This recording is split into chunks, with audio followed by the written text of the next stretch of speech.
Hey people, this is very exciting news. Dr. Garry Nolan addressed our very point about his crash recovered sample being extraterrestrial or from Earth in this excellent interview with Ross Coulthard. A sample of material which is known as the bismuth magnesium material. Have you been able to reach any conclusions about that? It is a layered material of bismuth, a little bit of lead, and magnesium. I've looked at the ratios of the isotopes there, and there's nothing unusual about it. But I will be getting a hold of a much, much larger sample of it that will allow me to do some other kinds of tests.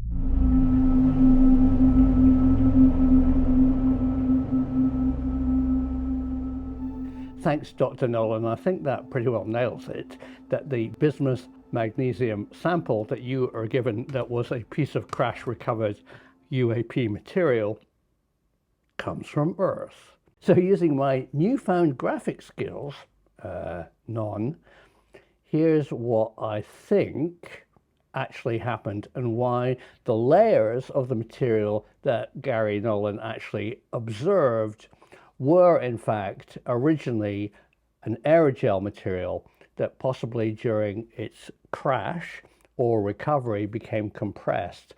I'm very intrigued to see if there's any aerogel foaminess left in Dr. Nolan's sample. But having the isotopic number measured confirms that it is from Earth.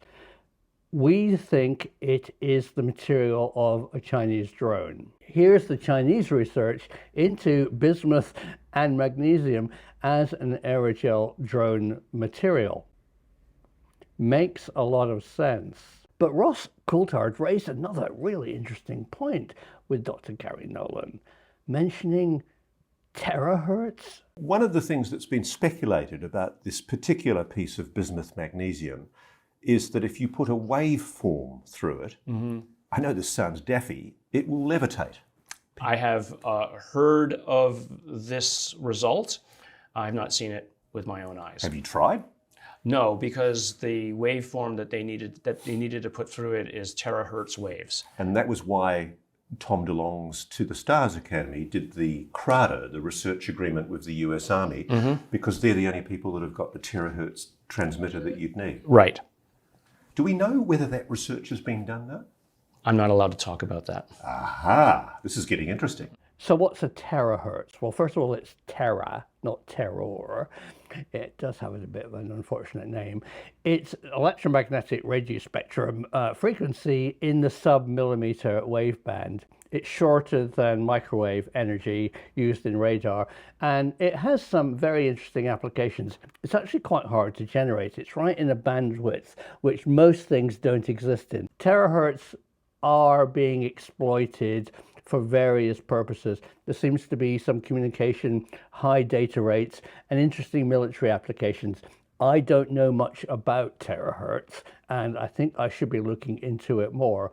But what Ross Coulthard has just said is it's possible.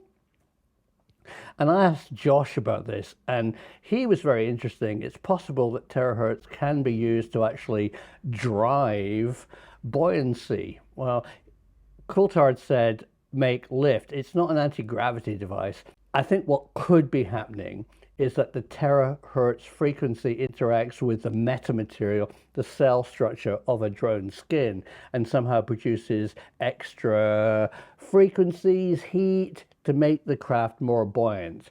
A terahertz frequency generator could be the size of a matchbox and live inside the drone, or you could fire those frequencies at the drone from the ground, as you can see in this stunning graphic. I try hard for you.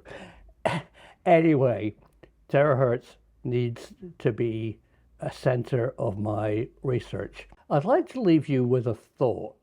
And this thought is, why does a science researcher in France and a science researcher in Canada seem to absolutely join the dots and know that magnesium and bismuth in metamaterial layers is a Chinese drone, But somebody so eminent and with the techniques to actually analyze the material originally said, but now he has redacted that, the material might have been extraterrestrial. The only conclusion I draw is that the real information needs to be monitored. You need to let China know in a very controlled manner. This whole UAP story is complex. It's as much about politics and about misinformation as it is about the highly strange. And that really intrigues me, how everything is handled. Tell me what you think.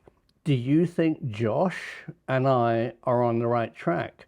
Do you think that there are metamaterials out there that can produce buoyant drone craft? What's terahertz? How do they function and what's their application? I want to know because the truth needs to be out there.